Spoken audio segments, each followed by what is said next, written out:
বিশ্বজুড়ে বাড়ছে ভূমিকম্পের প্রবণতা। বাড়িঘর রাস্তাঘাটে ফাটল ধরছে, কিন্তু এবার যা ধরা পড়েছে ড্রোন ক্যামেরায় তা যে কারো বুকে কাঁপন ধরাবে। উত্তর চীনের শানসি প্রদেশের সিসি গ্রামের বিস্তীর্ণ ফসলের মাঠের মাঝ দিয়ে জন্ম নিয়েছে প্রায় 10 কিলোমিটার দীর্ঘ একটি বিশাল ভূফাটল। হঠাৎ করে দৃশ্যমান হয়ে ওঠা এই প্রাকৃতিক ফাটল স্থানীয়দের মধ্যে বিস্ময় ও উদ্বেগ দুটি বাড়িয়েছে।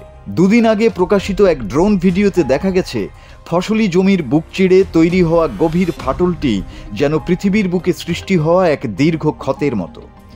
আকাশ থেকে ধারণ করা সেই ফুটেজ দ্রুত ছড়িয়ে পড়ে সোশ্যাল মিডিয়ায়। এই ভূফাটল কি নতুন কোনো বিপদের সংকেত?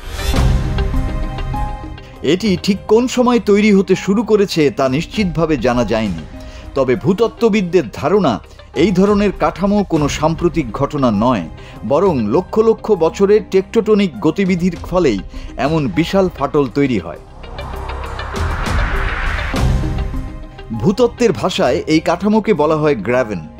এটি হলো ভূত্বকের এমন একটি অংশ যা দুই সমান্তরাল চ্যুতির মাঝ দিয়ে নিচের দিকে নেমে যায়। দীর্ঘ সময় ধরে প্রসারিত টেকটোটনিক শক্তির কারণে ভূমি ধীরে ধীরে ধসে গিয়ে এই স্বতন্ত্র উপত্যকা আকৃতির কাঠামো তৈরি হয়। শিক্ষা ও গবেষণার সঙ্গে যুক্ত বিশেষজ্ঞরা বলছেন, এই ধরনের গ্র্যাভেন কাঠামো পৃথিবীর ভূত্বকের পরিবর্তন প্রক্রিয়ার একটি গুরুত্বপূর্ণ দৃষ্টান্ত। যদিও এটি কোনো তাৎক্ষণিক বিপদের সংকেত নয়, তবে এমন ঘটনা স্থানীয় ভূতাত্ত্বিক অবস্থার উপর নজর বাড়ানোর প্রয়োজনীয়তার কথাই মনে করিয়ে দেয়। মাসুদ হাসান, বাংলা টিভি।